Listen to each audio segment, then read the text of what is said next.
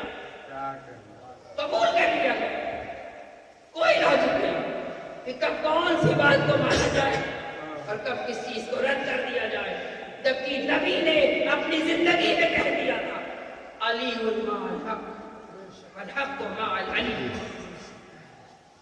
معیت کے معنی کیا ہوتے ہیں؟ صرف یہ نہیں کہا تھا علی مع الحق، صرف یہ نہیں کہا تھا کہ القرآن مع العلی، اگر یہ کہہ کے ٹھہر جاتے تو یہ جملہ ادھورا ہوتا۔ معیت کے معنی کیا؟ ساتھ ساتھ چلنا، میں آپ کے ساتھ چل رہا ہوں، یہ تو میں کہہ رہا ہوں کہ میرا ذہن بھی ساتھ ہے اور میں بول بھی رہا ہوں آپ کے ساتھ، لیکن اس کی کوئی گارنٹی نہیں ہے کہ آپ بھی میرے ساتھ ہیں یا نہیں۔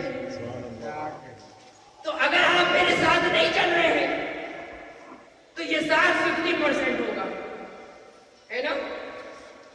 میں تو آپ کے ساتھ ہوں، لیکن ٹائپس آف لسنرز ہوتے ہیں۔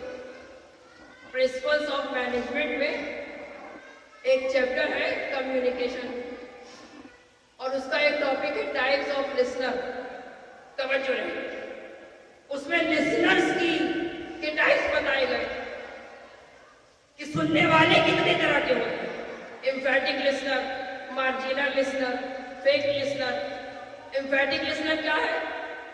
جو بات کو سنتا ہے اور فیڈ بیک بھی دیتا ہے۔ اچھا، ہاں، بات سمجھ میں آ رہی ہے؟ یہ فیڈ بیک کی ایمفیٹک لسنر۔ مارجینل لسنر جو پہلی بات پہ ٹھہر جاتا ہے اور کہنے والا آگے چلا جاتا ہے۔ فیک لسنر جو اسپیکر سے آئی کانٹیکٹ تو بنائے رہتا ہے لیکن اس کا ذہن کہیں اور تفریح کرتا ہے، وہ اسپیکر کو چیٹ کرتا ہے۔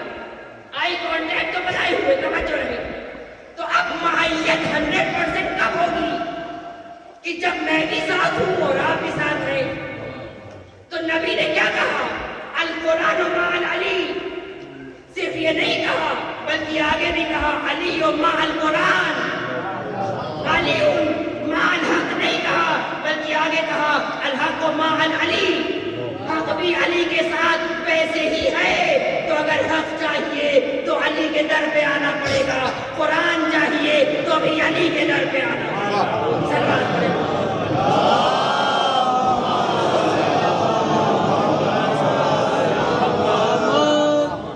بس آخری مرحلے میں جس کے لیے اس حق کے بیان کے لیے عیسائی رائٹر لیبنان کا، اسے جارج جرزاق کے نام سے جانا جاتا ہے، انہوں نے ایک کتاب لکھی ہے صوت العدالت الانسانیہ۔ اس میں لکھتے ہیں وہ کہ امام علی علیہ السلام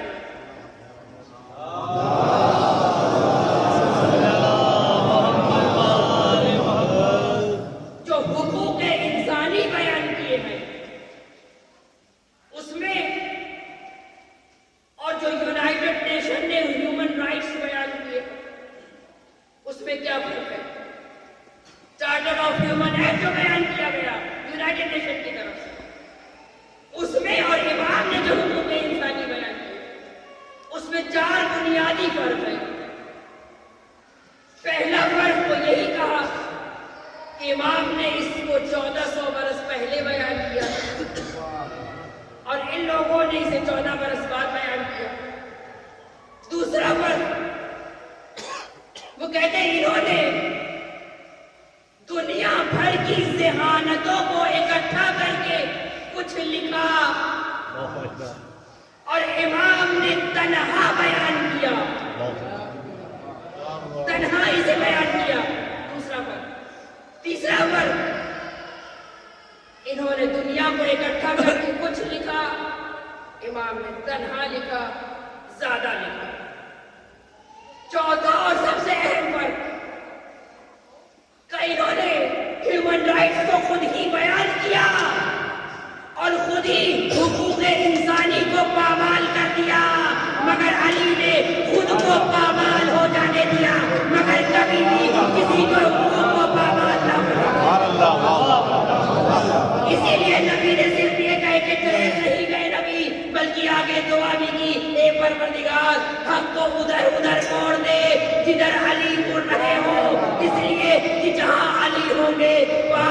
محفوظ رہے گا. صلوات پڑھیں محمد.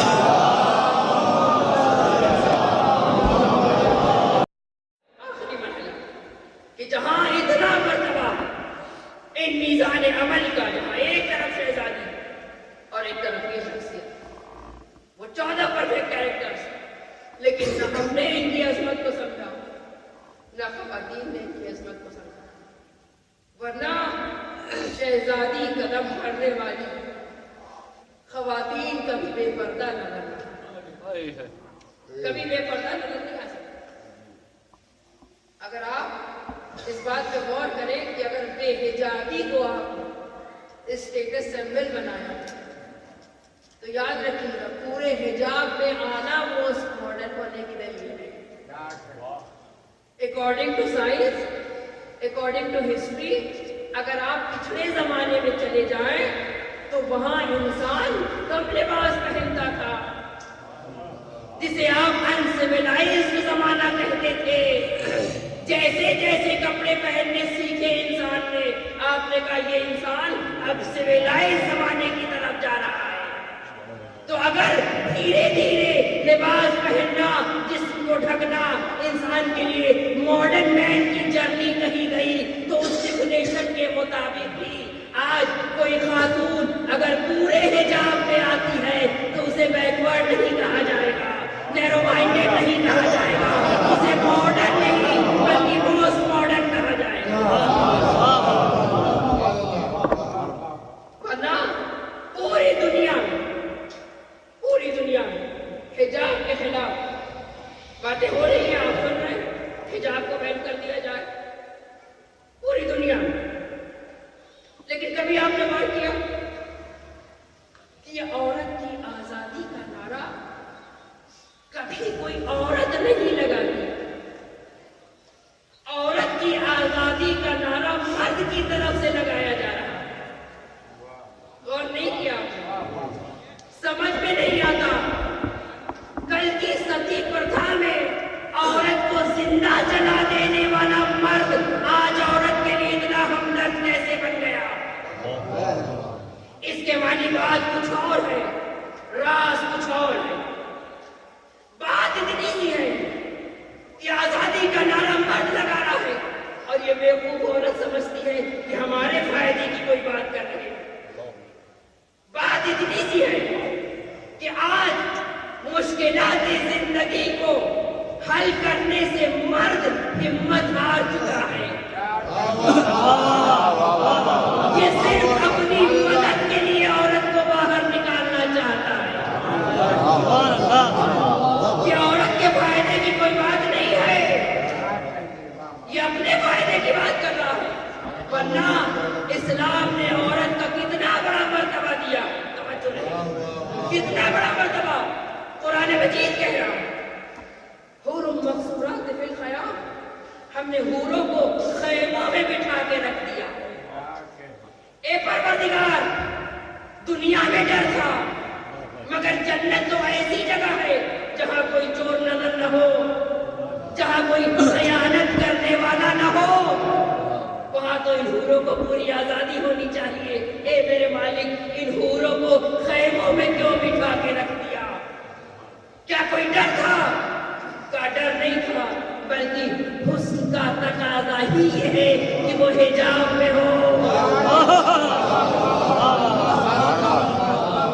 دنیا کے بازاروں میں یہ شمع انجمن نہ بننے پائے بلکہ چراغ خانہ ہو. ان کی زندگی حیات کو تابندہ تو بنا سکے، شہوت پرست نگاہوں کو خیرگی کی دعوت نہ دے سکے. کتنا بڑا مرتبہ. اگر آپ چاہتے ہیں کہ عورت شانہ بشانہ چلے تو اسلام نے کہیں مناہی نہیں کی ہے، کہیں مناہی نہیں. مطلقاً عورت کو گھر سے نکلنے کی مناہی اسلام میں نہیں ہے. اگر مطلقاً گھر سے باہر نکلنے کی مناہی ہوتی عورت کے لیے تو پھر حج کا حکم صرف مرد پر واجب ہوگا.